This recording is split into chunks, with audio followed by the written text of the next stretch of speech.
So hi guys, in this lecture we will be discussing about the the most famous and basic equation of fluid. So it's a Bernoulli's equation. So from law of conservation of energy, this equation is being derived. So we have n numbers of practical example for this Bernoulli's equation. So before deriving this Bernoulli's equation, so we have came across the flow characteristics. So on a flow characteristics, we have studying the fluid flow in in a controlled volume, so based upon concept of control or continuum. So to derive this Bernoulli's equation, we need to have few assumptions, and also before that we need to know about the energies which has been present in the fluid. So here we have been stating that according to law of conservation of energy, so we need to know about the energies which has been present in the fluid. So this comes under the dynamics of fluids. So where we consider the energy or a force which has been responsible for the fluid flow. So according to Newton's law of motion, the net force acting on a fluid element in the direction is equal to the product of mass and acceleration of the fluid element in the same direction. That is what we call as force equal to mass into acceleration. The forces that is been present in the fluids are gravity force, pressure force, viscous force, turbulent force, compressible forces. So the assumption of Bernoulli's equation, the following assumptions are made in deriving the Bernoulli's equation. The first assumption will be fluid is ideal. We're going to consider the fluid is an ideal. So we have come across the different types of fluid. So ideal, Newtonian fluid, non-Newtonian fluids, plastic fluids, real fluids, and so on. Okay, so where we consider fluid is ideal, which is means there is no viscosity. Viscosity equal to 0. So when viscosity equal to 0, the fluid is said to be an ideal fluid. The flow is steady. We're going to consider the flow is steady. So change in velocity with respect to time will also equal to 0. Flow is incompressible. So change in density with respect to time will also be 0. So flow is also irrotational. It doesn't rotate about its own directions. Okay. So these are few assumptions. So this equation of motion, in which the force due to gravity and pressure are taken into consideration. So as we have already taken a few assumptions, so the forces which we're going to consider will be forces due to gravity and pressure. So this is derived by considering the motion of fluid element along a streamline. So this is the streamline. So based on this fluid streamline, so we're going to derive the expression. It's a very important expression. The pressure force P dA in the direction of force. So this is a pressure force on this cross sectional area. So pressure equal to force by area. So pressure force will be equal to pressure into area. So P into dA. So this is a cross sectional area. So pressure force will be equal to pressure into cross sectional area.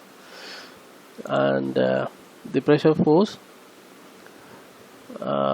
P plus dou P by dou S into ds into dA in the opposite to the direction of a flow. So here we have taken the forces which is being present in the fluid flow or a fluid element along the streamline. Okay, so on this streamline we're going to consider the forces, so pressure force and the force due to gravity. So when there is a pressure force in the direction of flow, obviously there should be some opposing force, right? So whenever you apply a force, probably there will be some opposing force. It's a law of nature. So P plus dou P by dou S into ds into dA in opposite to the direction of flow. So when the fluid is pressurized along this direction, you will have some opposing force. This opposing force will be P plus dou P by dou S into ds into dA. So this fluid element will have a weight. Okay, so the weight of a fluid element will be equal to rho g. So it's equal to into dA ds. So as we know, it's a cylindrical element. So dA is a cross section area into length is ds. So weight will be equal to weight density into volume. So it's the basic properties of fluid. So as we know that rho is a mass density, rho into g becomes weight density, acceleration due to gravity. Okay, so if you multiply it with to the density of fluid, it gets weight density. So weight will be equal to weight density into volume. So volume here is a dA into ds. So this is a dA for a length of ds, so volume will be dA ds. So these are the forces which is being present in the fluid flow. So now we're going to derive an expression to find the forces which is being present in the fluids, right? So here we have a streamline at an angle theta. Let theta is an angle between the direction of flow and the line of action of the weight of an element. So the fluid element is moving in this angle at an angle theta with respect to the weight of a fluid element. So weight of the fluid element actually acts perpendicular to the to the surface of an earth. So it makes a certain angle. Okay, the resultant force on the fluid element in the direction of S must be equal to. So what is the resultant force? So the force which is responsible for the movement of fluid is the pressure force. The opposing forces are the opposing pressure and weight due to gravity. So this will be positive and this all will be negative because these are opposing force. So the resultant force on the fluid element in the direction of S, so this is S direction, must be equal to mass of fluid element x, acceleration in the direction of S. So which is equal to, this is equal to force equal to mass into acceleration. So based on Newton's law of motion, force equal to mass into acceleration. The forces present are PdA minus opposing forces are change in pressure with respect to ds minus weight of the fluid element rho g dA ds into cos theta, because we're going to consider that horizontal component. Okay, cos theta. So which is equal to mass into acceleration. Acceleration is mass will be equal to density into volume. So density rho, volume dA ds. So rho into dA ds into as. So this will be the equation number 1, where as, which is the acceleration in the direction of S, will be equal to change in velocity with respect to time, dou v by dou t, where v is a function of space and time. So this is a space, S is a space, so on this space there will be change in velocity. So further if we define that, so dou v by dou s into ds by dt plus dou v by dou t. So this dou s by dou t we called as a velocity. So change in displacement with respect to time we called as a velocity. So dou v by dou s equal to v into dou v by dou s plus dou v by dou t. Okay, so if a flow is steady, we already taken an assumption that if a flow is steady, so dou v by dou t, change in velocity with respect to time will be equal to 0. So this acceleration in direction s becomes v into dou v by dou s. So we're going to substitute this acceleration as in equation number 1.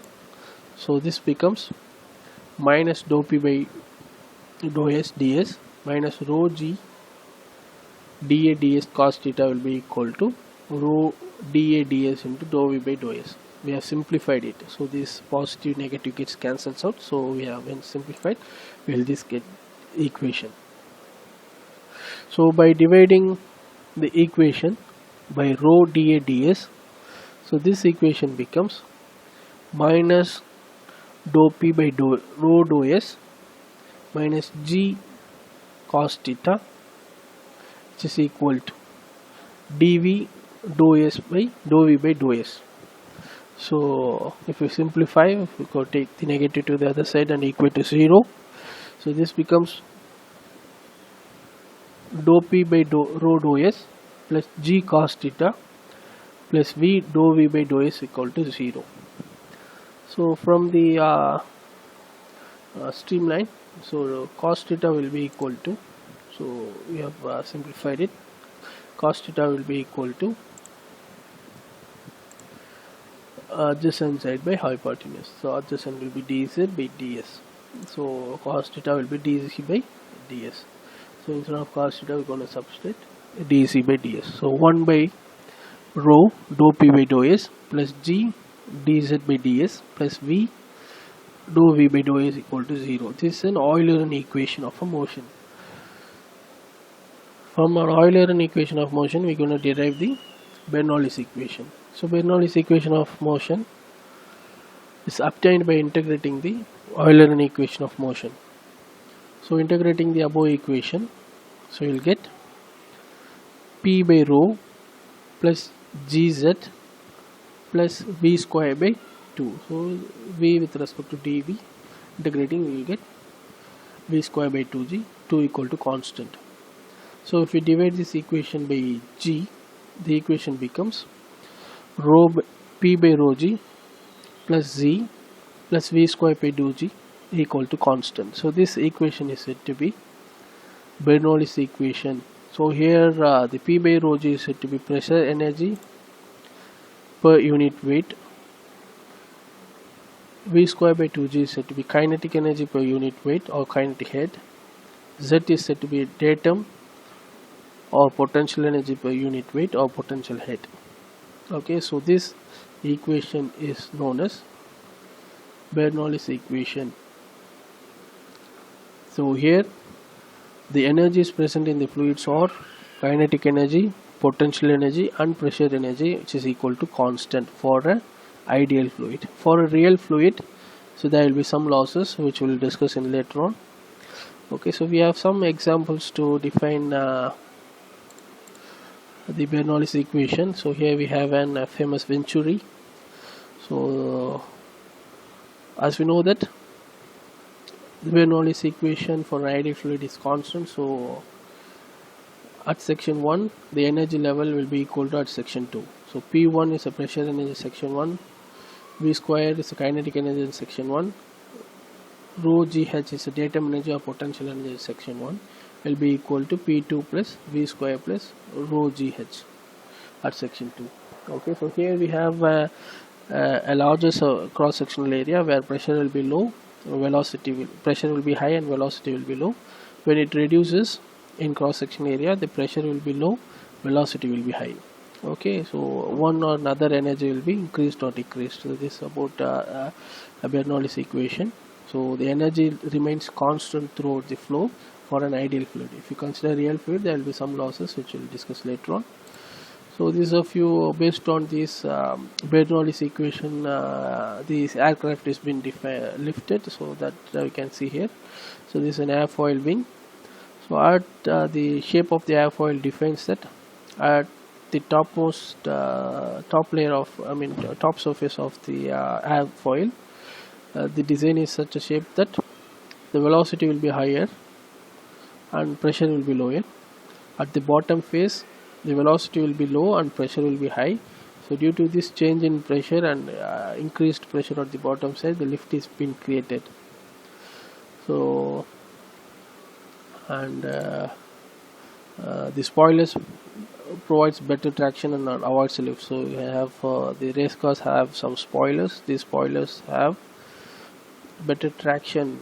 It creates better traction. Okay, so when the air tends to flow in, it might create some lift. Okay, so to avoid this lift, you have a spoilers which creates a downward force. Due to this, you'll have better traction. That's why higher speed vehicles will have an spoilers. So this is a spin of the ball. Due to this rotational force, there will be some change in pressure at the other side compared to the one side. Okay, so at one side the velocity will be higher, pressure will be low. Other side the velocity will be low, pressure will be high. Due to this, there is a turn which has been created. Okay, so you can see here. Okay, so that's how the Bernoulli's equation. So thank you guys. We will discuss in detail about the Venturi, orifice and pitot tube in later videos. So which are the practical examples of a Bernoulli's equation. So thank you.